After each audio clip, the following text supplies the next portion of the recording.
Develop a lot in the renewable energy sector, in the energy efficiency sector.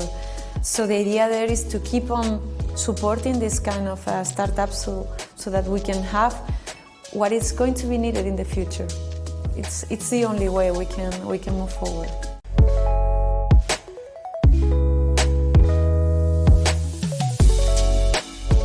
Hello everyone, my name is Andres Baer. I'm a co-founder and managing partner of Savia Ventures, and welcome to another episode of the Savia Sprouts, where we talk about entrepreneurship and climate tech. And I would like to welcome our guest today, Asunción Borrás. Hi Andres, thank you for the invitation. I love the sense of affordability and how the economic opportunity is now broader and something we believe it's going to be the largest market opportunity in the next 30 years. Could you tell us a bit more about the energy transition in that space? Where is the money behind it? Where do you see the key advantages and key opportunities? Look, when we speak about energy transition, we speak about, again, related to the agreements that took place in Paris. The idea is to transform the way we consume and the way we produce. So starting from the production side, the idea there is to decarbonize the energy matrix, to stop using fossil fuels, to replace the use of these kind of assets for renewable energy. Taking into account that renewable energy is only available when the renewable resource is there. It means that during solar hours we have a PV, but during the night we don't have it. Same happens with the wind.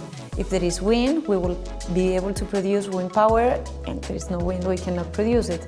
So we need to complement with different systems like battery systems or other solutions that are being now developed, like hydrogen to store energy. But the idea there is to change the way we produce. And in the way we consume, think that the more efficient and more green energy is the one that is not consumed. So the idea there is to first avoid the consumption. In this sense, energy efficiency, optimizing the way we consume the energy is the best thing to do. The second one is, if we cannot stop consuming, let's try to electrify the consumptions, the uses. This idea is to use the renewable energy or electricity that we produce to be able to use it. If we cannot avoid or do the electrification, what we do is to find other type of solutions not using fossil fuels. And there is, again, hydrogen, among other solutions that are being developed. But that's the main idea, is to change the way we consume and produce the electricity. Love that. And in this whole market opportunity of exporting energy and the broader energy transition, where do you see the role of startups, which is our core focus with Savia, within all this scenario? Look, energy transition is all about technology.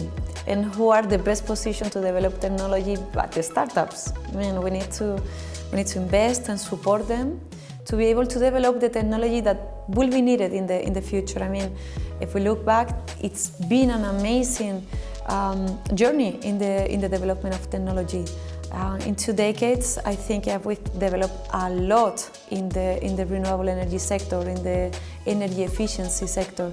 So the idea there is to keep on supporting this kind of startups so that we can have what is going to be needed in the future.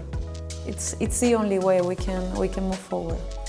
Is there, and I totally agree with you, we have invested in startups in the distributed energy space, also exactly. Artificial intelligence for optimization of transmission lines.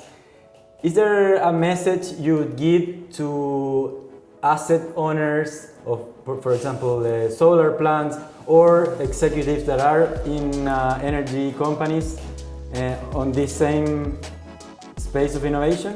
Sure, and I have two main messages to deliver. One is to keep on working and move forward. It's not the time to hold back. I mean, we are in a race again. There is no planet B. There is no extra life for our planet. We are against the clock to avoid the increasing temperature due to the climate change. So it's not the moment to hold back. And the second one is open your mind to collaboration. I mean, this is not something that we do by ourselves. It's something that we do collaborating with the society, with the governments, with the competitors. We need to collaborate in order to be able to deliver and to have a successful journey against the climate change. Fantastic.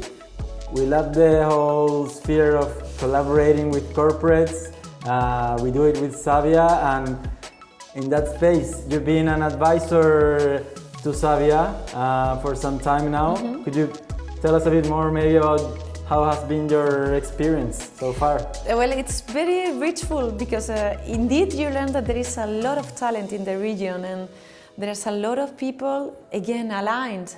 As I mentioned, the social awareness at the beginning, and the idea here is to support them, to give them some advice based on the experience that we have accumulated along the years, and I'm really glad to participate. I'm glad as well. Would like to give you a big thank you for all your support with Savia and for joining us on this Savia Sprout. So that was this episode about energy tech. You are welcome to follow us on saviaventures.com if you'd like to learn more.